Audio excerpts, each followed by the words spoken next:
it's exciting to just explore all the ways to be in a body and all the ways to have sex. I didn't know if you'd stop finding me attractive now that I have a happy trail or facial hair. I was definitely worried about that. I would say it's only been amazing for our sex life. We met on the West 4th stop on the subway. I was in my freshman year at Columbia, and I was headed downtown with a group of friends to go to a show. I saw Saha standing on the subway platform. Learned to have the best smile in the world, and and was like, damn, that person's really beautiful. Nobody meets on the subway anymore. Like, everybody talks about it, but it's kind of a funny thing. And we just sort of like kept stealing glances. But then my train arrived and he didn't get on it. But the doors were held open for really long. He finally just like walked over and sort of stood in the doorway and waved at me. And it closed and the train left.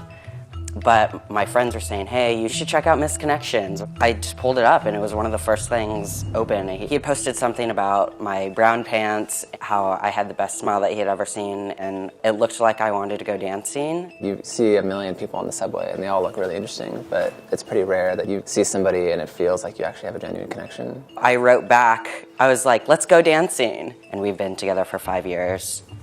And I've been transitioning for a year. I've been on taking hormones for a year, but as someone who identifies as non-binary, I think that process began a lot earlier. I remember Saha saying when we first started dating that I didn't have sex like anyone else. He goes, this is really different. Like, you are really different. There's something different here. I honestly think that was like very gender related. Whether or not I was like a boy in bed or just really, there was like some sort of disconnect with the way I performed and the way like I actually moved, or even just like my comfort in bed, I think. It's funny all the ways in our life that like you pull in gender. It turns out like sex, walking down the street, eating breakfast, like all those things, you sort of pull in ways of performing your gender, and Lauren always broke out of those things. I think transitioning with a partner has made it in many ways like much easier to have sex because we already have the language to say like, I don't like this, or this is what I do like.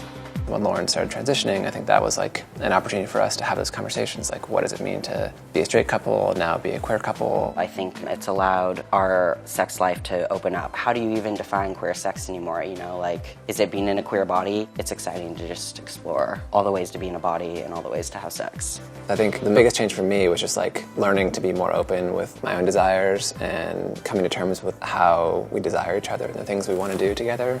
I think the sort of wonderful thing about queerness is that it challenges you to explore things that you wouldn't have otherwise explored. I think it's really important to be able to break down the trans narratives, that this is what a male body looks like. It became like being more in the moment, thinking about what was going on in Lauren's body and my body, and thinking like, what are the things we actually want to try now, and like using those as an opportunity to sort of like leap off into the deeper end of the pool, so to speak. This last year, transitioning has been really exhausting because I kind of have to like bring everybody up to speed.